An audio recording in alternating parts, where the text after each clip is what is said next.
Teka muna. Tapos, Ngayon. ito pinakamaliit. Magandang tanghali sa inyo mga ka-farmers. As in clean. Ngayon na lang ulit tayo nag-video. Nagsisinop tayo ng mga tira-tirang sibuyas. Ayan o, panggamit Sobrang natin yung pinang-pina iba. yung hagod niya. Lahat ng to guys, ay natiraso Bumili natin itong ibenta, mga pickles. Mga medium size. Tagal ako hindi nakapag-upload, kaya pasensya na yung mga nag-aabang natin mga ka-farmers. Busy tayo sa pag-aasikaso ng sibuyas. Sayang kasi ito pag hindi natin sininop.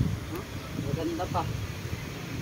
May nagsasalita sa una yung cellphone ko. Kapapatay ko lang.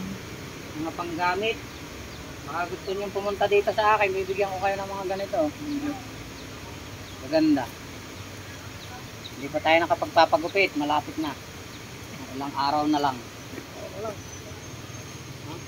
Ulo ko. Ano yung tsura? Gwapo. Ayun, mga reject. Ayun o, pangpahingi lang ngayon. Yan, 4. Oo, yun.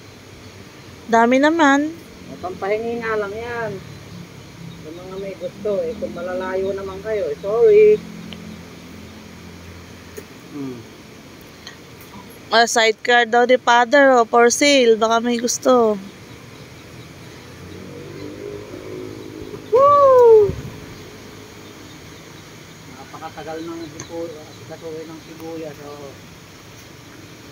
walang katapusan.